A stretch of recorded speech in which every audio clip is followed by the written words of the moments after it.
I'm here with George Waters with Arizona TV Works. And how you doing, George? Good. How you doing, Paul? Yeah, thanks for coming by. Thanks for having me. So why don't you tell our audience a little bit about what you do? Okay, what we do is television and home electronics installation, service, and repair. So you go into the homemaker's home and you set up their TVs, work on the remotes, help them make sense of the madness of all the collection of wires? Oh, correct. And if their TV goes out on them, we can fix it as well. And you also talk about the fact that you can actually have pick up a TV for them and actually deliver it to their house? Oh, yes. Oh, yes. Okay, so they order from Best Buy or whomever? Right, and a lot of those guys have their own delivery service, and of course they'll push that, but for the people that want to buy from Costco, Sam's Club, Walmart that don't offer a service like that, we can go out and pick that television up, bring it back to their house, and get it all set up for them. Okay. And you service the northwestern valley of Phoenix, Arizona? Yes, I do. Okay. And we were talking off camera a little bit before about the fact of how you connect with the consumer. And you said a word that's very special to us with Quired is communication, how you communicate. So why don't you talk a little bit about the fact of how you communicate with your clients? Sure. As you well know, we've kind of moved through the information age. I mean, it's gone from what I'm up against out there as far as my competition is guys that have been in the business 30, 40 years. And I mean, you're coming from a different game. I mean, back then it was you keep all the information to yourself. And that way, when you go to do a repair, you're able to charge whatever customer's willing to pay. Mm-hmm. So those guys have gone through the information age now where a person can go out online and type up the problem they're having with their TV and get kind of a list of what causes that problem, how to narrow down to the problem, and then a ballpark of what it should cost to repair it. So that's kind of, you know, thrown their game for a loop right there. But now we've moved to the communication age where when a customer calls your company, they want some communication. And what we provide our customers is that they're free to call us and we will answer any of their questions that they have. If someone calls us about a repair problem and they describe it to us, we'll tell them what part is bad in the TV, how much it's going to cost to fix it, and at that point we let them decide whether they want it repaired or not.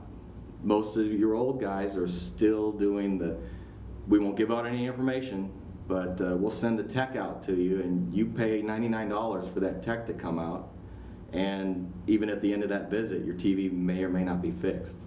So. Well, and you're really just hitting the nail on the head about the fact that we're moving from the information age to the communication age. I wrote a blog about that not too long ago. And it's the transparency. And whether it's a mechanic, right, or any type of business, this whole notion of holding information to protect the company versus being able to share to protect the customer, and it's changing. And then there's definitely some people in the old guard that are having a problem with that. But the reality is news to everybody. It exists. It's here. The consumer is empowered, and I think it's healthy. And that's what struck me when I talked to you originally, and talked about the fact that you have more of a sense about the fact of where we're evolving, and you want to make a connection with your customer. You want to be able to build a relationship with your customer. It's not just about the fact of paying your bills.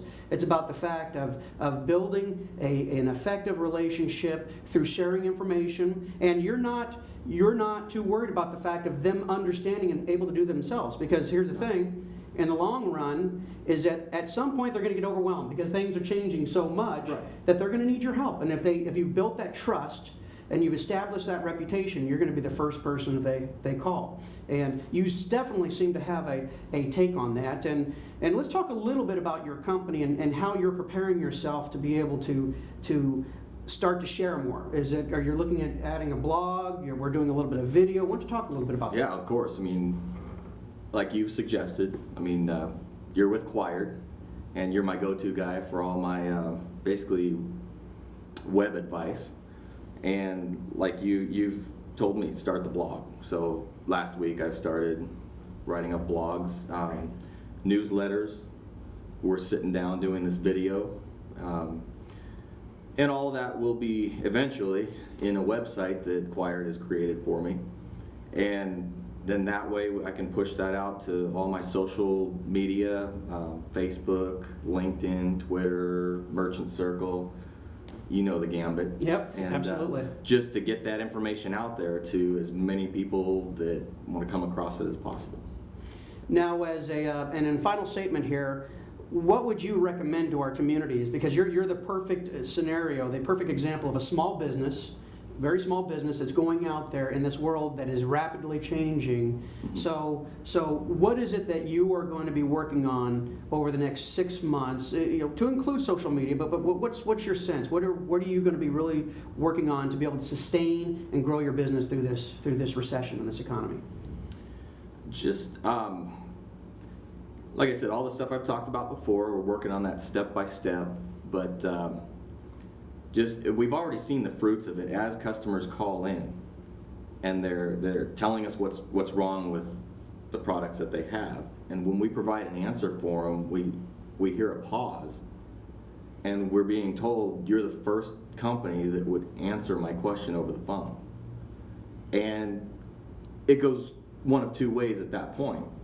Either they do business with us because of it, or it may be too expensive for them to do the repair or whatever is involved.